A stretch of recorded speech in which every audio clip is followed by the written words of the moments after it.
But hi, welcome everyone. Good evening, good afternoon, whatever, time is fake. This is Cheyenne. I'm introducing you to another episode of the Variety Half Hour. Today, our special guest is one of my first internet friends ever. He's a singer, podcaster, streamer, chemist, and creator of his own reality. I honestly, I'm gonna need you to kind of give me some feedback on that. But it's Ganjo. What's up, man? Hey Cheyenne, how's it going? How's it It's going? going great. I'm very How are happy to be you? here. I'm doing good. Doing good. Yeah. Just chilling. Okay. You feel me? hmm So, I mean, let's go ahead and start with the thing I most stumbled about. Like, I know what it is because I know how Sequester came to be, but can you tell us a bit about being the creator of the Monarch game?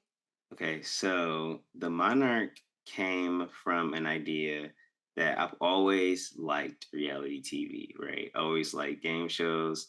I grew up on Endurance. I always wanted to go on Endurance. And then I found Survivor and I was like, okay, this is beautiful. Watch Big Brother, all that kind of nonsense, whatever.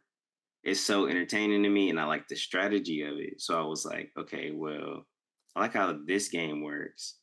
So let me try to establish my own like version of this game. And like you mentioned before, I seen how Sequester kind of came from like the internet and kind of blew up into like more of like a bigger scheme. And I was like, okay, I probably could do that too. So I instead of, I guess following suit of like running like a Survivor type game. I kind of wanted to play off Survivor, but introduce like kind of powers into the aspect of the game. So my game is really based on powers and social game and how you're able to navigate, dangerous situations every round. So I wanted to be like a different spin on it.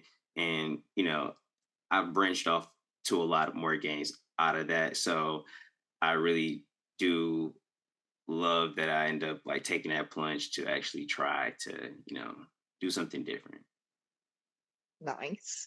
Speaking of, okay, so not only do we share a love of like strategy, reality TV, but I recently found out we share a love of physical fitness.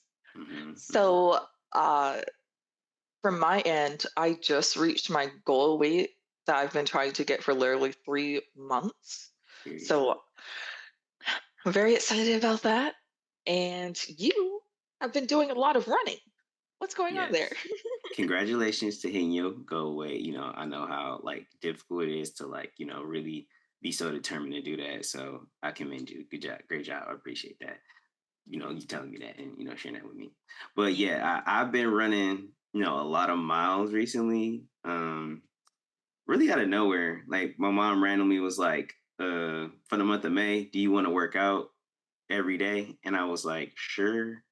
And we never really got to work out together, but we just like tried to help hold each other accountable for working out.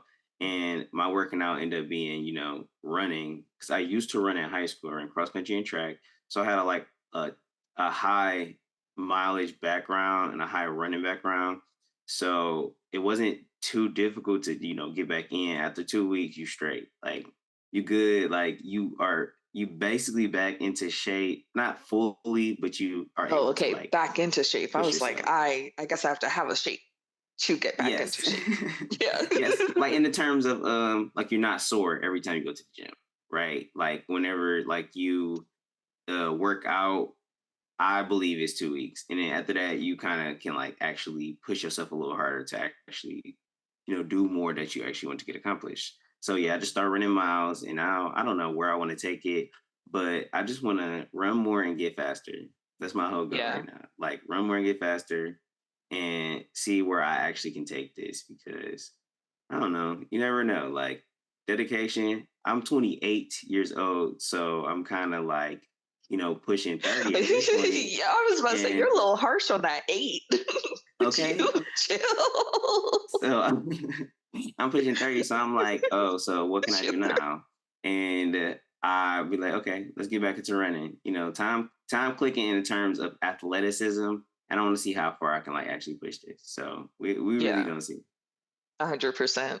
I see where you're coming from like I was like So right now I'm getting my eating under control. So that's why I had a smaller goal weight than what typically someone would have. But basically I'm doing this in 20-pound sprints, kind Mhm. of. So I've started walking again, and then I'm going to start body weights again, and then I'm going to start jogging again. Mm. But I guess I'm like, okay, that's true. My legs stopped hurting after about 2 weeks. And while it does hurt to do squats right now, maybe it won't hurt in a month. Mhm. Well, it might always hurt in a sense that, but the hurt is like less strenuous on your body, if that makes sense. It's like hurt, like Yeah. it's like gains. Those are like the gains or whatever. And I think Yeah. you're doing really good with the whole 20-pound increments and telling yourself, okay, you get this down, you start building up from the ground up. Like I started with 3 miles a day. So the month of May, I ran 3 miles a day. And now, after the month of May was done, I was like, I took one day off and I was like, I kind of still want to run.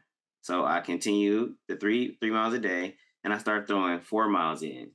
And like I'm trying to push my pace as I'm doing it too to see like how far I can take it. And interesting enough, like when I start running 4 miles, it didn't really feel too much different.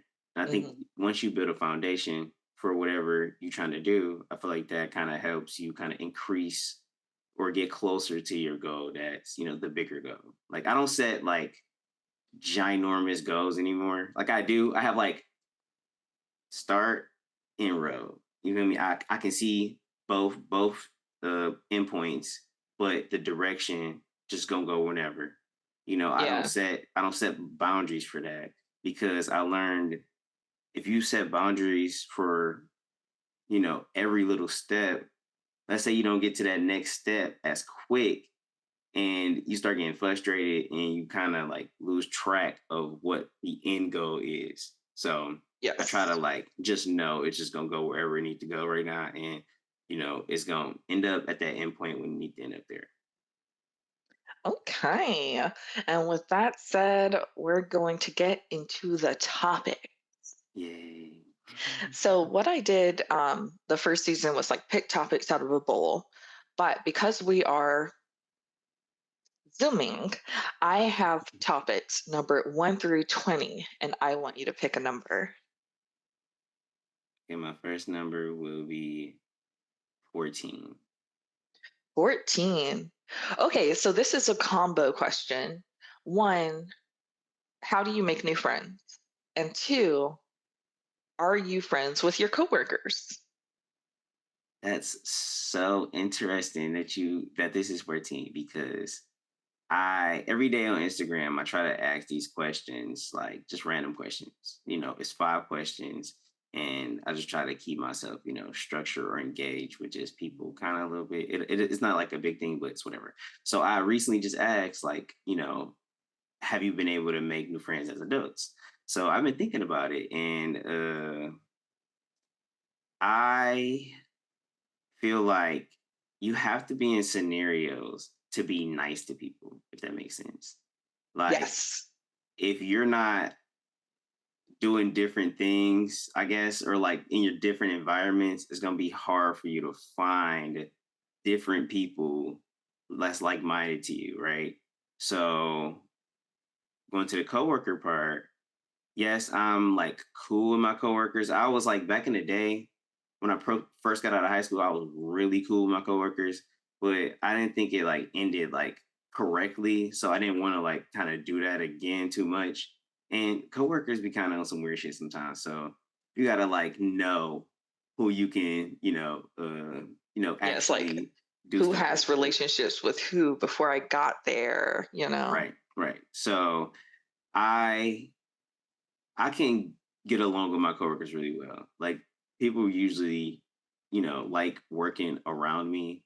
So that is like I guess a check mark right there. But I'm not like super, super close to my coworkers normally. But it's a few people who I like can like, okay, you cool enough for us to like really get cool. And I'm very selective about that though.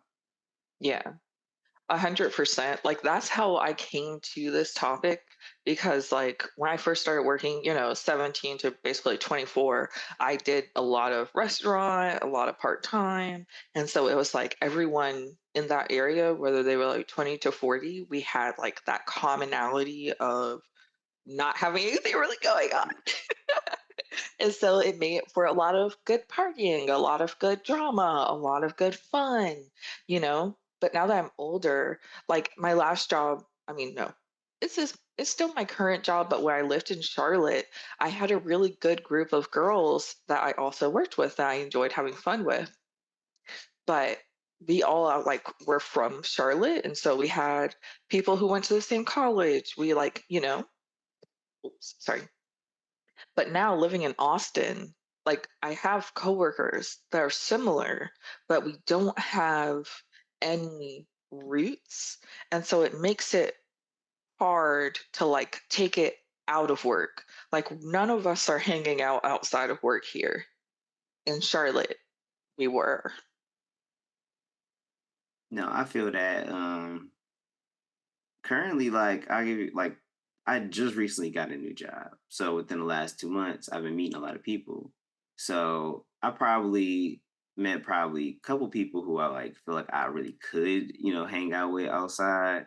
Like I got a friend who like we about to start running together. I talk about me running, right? So that's an Yeah. example. So like we talk about how he like to do Murphs, and that's like Mhm. this workout.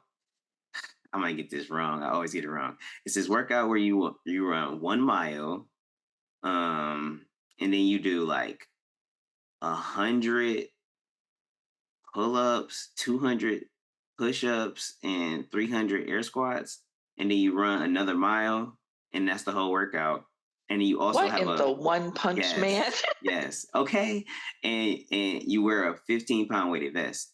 So he telling me about that, and I'm also telling him about my running, and he be doing the Murphs. Like he just completed one recently, and he about to start running more, and I'm probably about to start lifting more. So we found a commonality in that helps us, probably foster a friendship outside of work.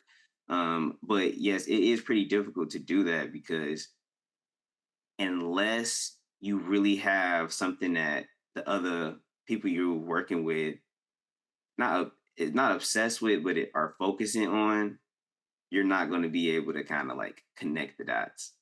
Yeah. I think me and my coworkers at best will eat lunch together. Hmm. um, and like go shopping during our lunch. But I don't think. Well, I mean, I'm so open to hanging out with any of my coworkers because I find people fascinating.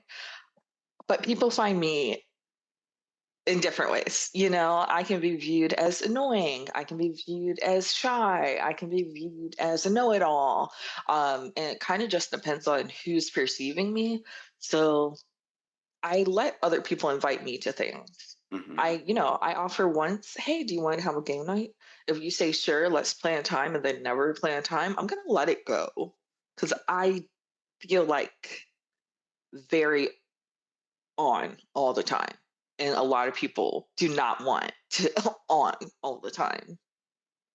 And that's so wild because all the stuff you named, I feel like is something interesting to be around.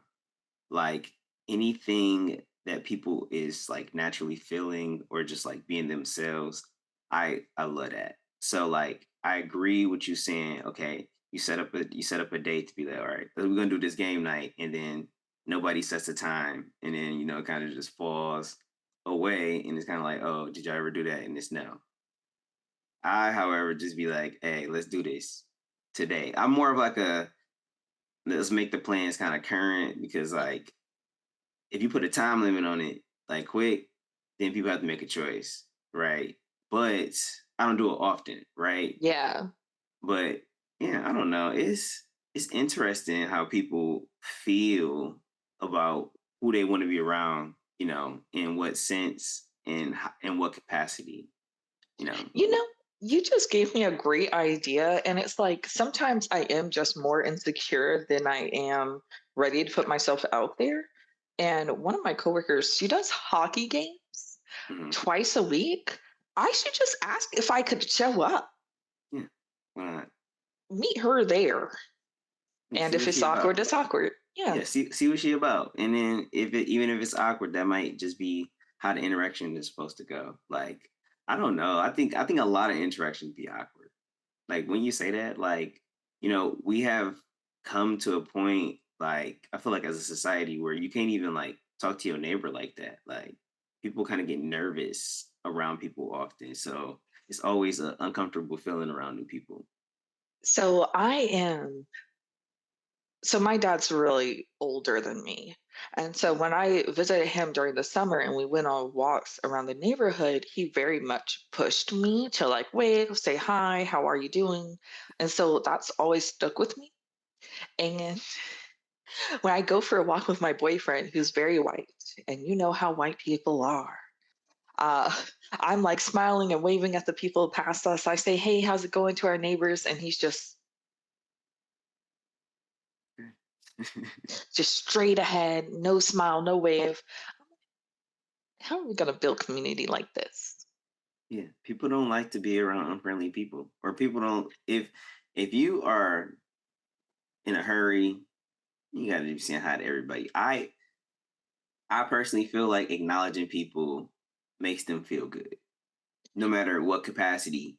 So even when I'm running, I hit people with a smile when I run past them, and then every time I run past like a light, sorry, every time I run past a light and the car is like stopped or something, I give them a little wave, and then they stop at the street and then they wave back. And I feel like just acknowledging people around you would help, but like I don't know, No, it's you're very right. we're very much bubbled in right now, like as people. Yeah. I I honestly did my psychology because I have a psych degree. I literally did my final research on that phenomenon. Um, it's been proven that acknowledging people in public reduces isolation and ostracization. So it does help build a social community just by acknowledging others. So I do try to do that, even if I don't get a smile back. I'm like trying to like remember that I'm doing this for me, not for Mhm. them. And it's just like I would like everyone to feel like a part of this world, and I'm willing to smile and be rejected a little bit to do Yeah, it. yeah, I But get. let's go to our next topic. Oh, sorry. Okay, no, I'm about to say I get rejected often, so I feel you. Okay. Pick another number 1 through 20. Um, I normally don't choose odd numbers, but Mhm. I'm gonna choose 9. Okay. I am so glad we're talking about this one. Why do we like our Asians white? Yes. So I thought of this topic when people hate both Aquafina and Mindy Kaling. They don't like Aquafina for the Brooklyn black scent.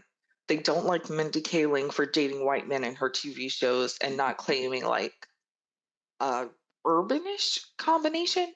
And so I've always wondered, like, one, why do we assume that all Asian people should act like white people? And two, yeah, why can't they have some black influences? Now, I'm not going to rep Aquafina because I don't know everything that she's ever done, but I just found that it was so weird how it's okay for Asians to act white instead of anything else. Listen, my personal feel is I've had a lot of Asian people in my life, you know, that acted, whatever Asian descent they are. It could be Chinese, it could be Filipino, it could be Japanese. I've been around shit Vietnamese. I've been around a lot of different type of Asian people, and normally I feel like they usually just act how wherever their culture is correct. But like Mhm. I do agree in mainstream and like kind of in a whole scope of things, I think white supremacy has really fooled everybody in the world to kind of like try to assimilate to what the European beauty standard. I'm trying to say, like kind of Mhm. how you know think about it. They get Julie Chen. She got the I don't know what it's called, but the Y eye surgery or whatever, where she basically got Oh yeah, surgery like to get her eyes she bigger. got her lid. Yeah, take I think it's Mhm. like a double lid or something, a hooded lid. And Yeah. and that's normal, and that's kind of like to kind of seem more, I guess, Europeanish, like more like they told her boss. It was crazy. Her boss told her if she ever wanted to work in like the industry, she had to get that done or some weird, wild stuff like that. And she, I mean, she did it on her own merit, but still, it's just I like was gonna say like her husband boss. not her husband, but I don't think it was her Oh, husband. okay. I I was don't like, know. It was Mr. Munez? no. It was somebody Okay. like that, she worked for prior, I believe. So Yeah. yeah, I don't understand the whole hoopla, the issue with I think Aquafina. Mhm. I feel like don't nobody know her in her real life. So if you're not acting like this or you're not really like this, you putting on an act, kind of like a caricature of like what the black culture is, if that makes sense. And that's not always cool. I mean, obviously you're gonna talk how you talk, but if you playing like a role, I think that's when they get offensive. I Yeah. think it's easier for I feel like Asian people to kind of assimilate more white because white people don't complain. They want people to kind of be like them. Shit, like they want to be the standard. They want to be kind of like cool, and they kind of want that, that notion of we're the standard and we're what beauty is supposed to be. So, Yeah. And I think now that I'm like actually saying this out loud and like thinking about it, not just to myself, it's also misogynistic because we don't care about Asian men acting white.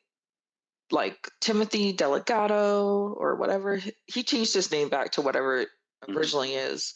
There was a lot of Asian YouTubers that were like blacker. Um, and even growing up, like I had a lot of Vietnamese and Lois Loss. It's like Laos. It's been a Oh while. yeah, I got you. Yeah, and those were the friends I had in high school, but they were friends with us blacks. So if you talk to them, they sound like us with a little Asian accent because most of their parents were like first gen. And so I guess when I first heard Aquafina, I was like, oh, she sounds kind of like Lily, my friend from high school. But then I got on Twitter and I was like, oh, we're not supposed to like Asian women that sound like us. hmm I So I was mean, like, yeah, but I also know that like comedians put on an act. it seems to be more germ, but I'll say this. I don't want to say men don't complain Hmm. online that often, but I just feel like it's more like because think about more of the issues that's happening online. Hmm. It'd be more towards like either women on women, men on women. It's never usually men on men. That's So true as like fuck. you don't see a lot of men like I guess like outwardly complaining. Not want to say complaining, but like outwardly expressing issues that they have with a certain thing about certain stuff. Unless you are, I feel like if you are um I mean, most either men are complaining about women online. yeah. Yeah, pretty much. Like that's why I said men on women or women on women. It's like it's never really men on men. So it's kind of like I try not to complain too much about really what's going on and put my 2 cents. But yeah, it's pretty crazy how much the internet is obsessed with women, if that makes sense. It is crazy. I'm like, y'all ain't got nothing going for you. You just want to argue gender politics on Twitter? And when it's good, but when it's bad, it's bad. Like think about artists, like music artists, like Yeah. people like Beyonce, get the highest of praise. I mean, as she deserves, but she gets very praised very well online. Like, and then you get somebody like, I don't know. People are always shitting on what's that girl's name? Haley. She's like biracial. Not- hey, Taylor Swift. That's one, I what guess. Taylor Swift kind of she good. I mean, Oh, Hasley. I was thinking about Halsey, Hasley. Yeah, no Halsey, one gives her like props for being a good singer. Yeah, I'll give you like Lotto. I feel like Lotto get a lot of hate. I don't know. I'm not saying I'm capping for Lotto, but I'm just saying I feel like a lot of this stuff be kind of like not in her favor online. Yeah. So you can get either side, and it's I don't know. Maybe it needs to stop. Who knows? Maybe it's healthy for the industry. For you, you know, who knows? I don't know. seems seems Nothing like on Twitter is healthy. okay, that's a good ass point. People are just too comfortable doing it. So I'm like, damn, do what y'all got to do. I ain't gonna stop Yeah. you. Well, it's time for a challenge. Yay, Are you ready? I'm ready. All right. So I have specially curated 3 news articles for your guessing pleasure. Now, today's game is going to be Guess the Race.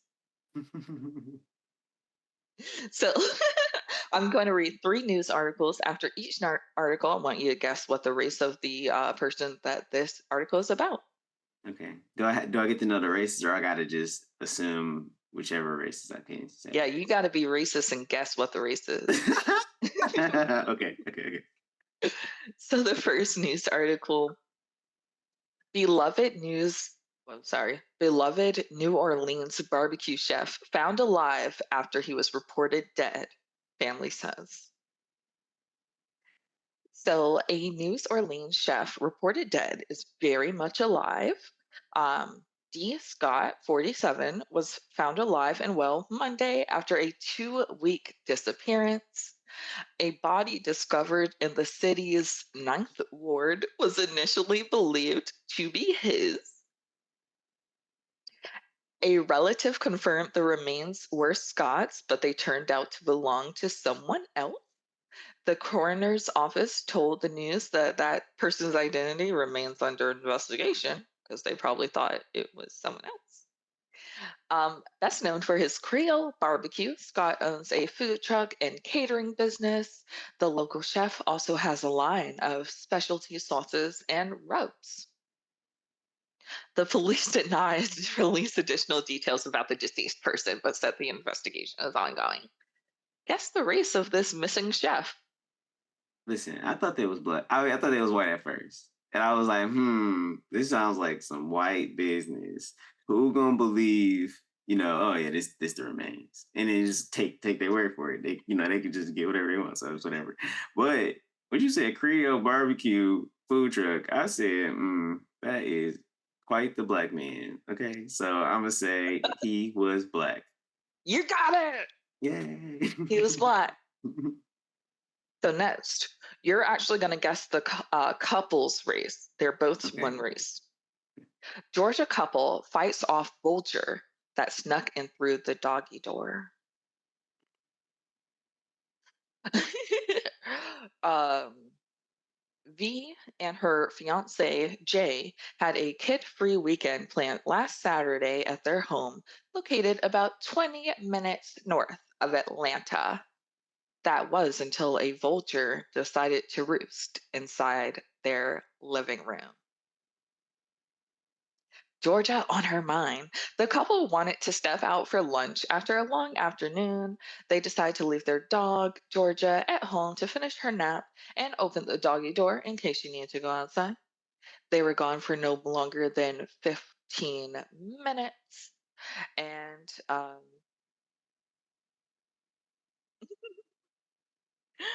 basically, there was a vulture on the couch. The boyfriend saw it and took off running.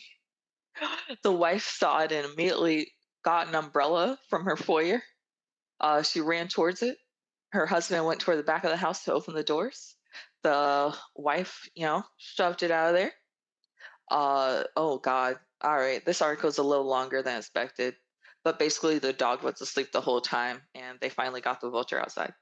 Okay, period. What was their names again? So I'm putting initials because I think the name would give it away. It's V and J. Okay, all right. I'm gonna give them white because I feel like only white people got doggy doors. Very white. I can't actually. I mean, maybe European white. The woman's name is Mhm. Verna Lisa. So they could also be like white Latina, but it looks very white to me. So it's Okay. white. You're a winner. Ding, ding, ding, All ding, right. ding. The last challenge. You're 2 for 2. Oh man, you're really good at this racist stuff. All right. The last news article. Texas woman Amanda shares food and family through Catch Me If You Can. This week, the news is highlighting the women making big moves throughout these area. The Tyler restaurant is best known for its swamp fries, which is described as a mixture of fries with cheese, homemade chicken and sausage, gumbo, grilled shrimp, Cajun ranch, and Cajun ranch, and more cheese. The owner says there are so many ways to help out those who don't have a family. She wants them to feel like when they walk through that door, they are a part of their family. Catch Me If You Can started inside a green food truck. And so East Texans came to love the Cajun style homemade food so much that Catch Me If You Can has been able to take their business from wheels to tables, opening their first sit down restaurant in Tyler. Um, Wait a second. They were supposed to tell me how she was giving food away. Oh, this isn't the article I thought it was. She just opened her first sit down restaurant. All right, guess the race of Amanda, owner of a from food truck to sit down restaurant of homemade Cajun cuisine. It's Oh, given sorry. Special note. Her customers gifted the tables and chairs. The plates hung on the walls were from her late mother's home, and there's a picture of her 2 sons sitting on the outside deck more than a decade before she bought the storefront home. Okay. um sounds like a very lovely woman, and shout out to her for, getting this up and running. But she sounds like a black woman. We love to see it. Shout out to her. Wrong! She's white. No, no. She's white. She's white. So I can see why you heard Cajun and think that it's black because I set it up for you to fail. Okay. But if there's one keyword that makes you think it could be white, and it's Cajun style homemade food. Okay. Style. Black people just make Cajun food. All I heard was cheese and cheese and cheese. Yeah, white people love them cheese. We're lactose intolerant. JKG. I am lactose intolerant. So. The first episode, I think I sent you the video so that you know what the variety half hour is. But we did talk about BIPOC versus the dairy agenda. That's real. I think like they said something about how like I don't think our milk is like good milk. Like how like the cows like that do we have? I don't know if they feed them the crazy shit or I don't know what's going on. But it just Yeah. seems like overseas they have stricter laws in terms of farming. Mhm. So And it's more local. this yes, it's more local based. So when they have stricter laws on, how the farmers, have to be able to take care of their cows, they can control what what the product is coming out. Americans can't control that. These cows could be malnourished, overnourished, old, young, it could be crazy in there because I know they're not getting treated correctly. It's Yeah, all about money, they're not. capitalism. So yeah, so I think a lot of us are lactose because it's some gene we just don't got no more. Like I think it's like Yeah. a European centric gene too, or some shit like that. I don't know. I could be lying, but whatever. All right, kids, do your own research. Okay. But that's the end of this episode of the Variety Half Hour. Ganjo, thank you so much for coming in. Thank you for having me. I had so much fun.